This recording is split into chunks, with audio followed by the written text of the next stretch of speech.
Fortunate is the person who remains pleased with his fortune. These are the profound words of the great Sufi scholar WASIF Ali WASIF. This wisdom, so simple yet so profound, hints at a deeper understanding of life, of contentment and of gratitude. Imagine, if you will, a man living in a small, humble home. He wakes up each day before the sun and works tirelessly till the evening. His hands are rough from hard work, his clothes simple and worn. Yet when he returns home each night, he does so with a smile on his face, a song in his heart, and an air of contentment that seems almost otherworldly. Now consider another man.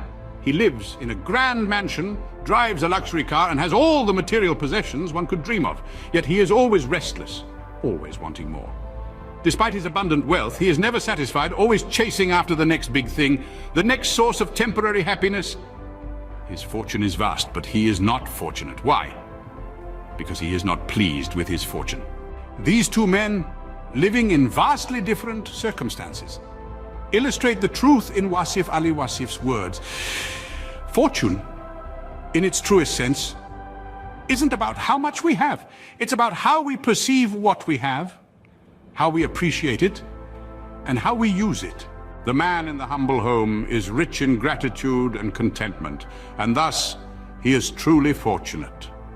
On the other hand, the man in the mansion, despite his material wealth, is poor in contentment and gratitude.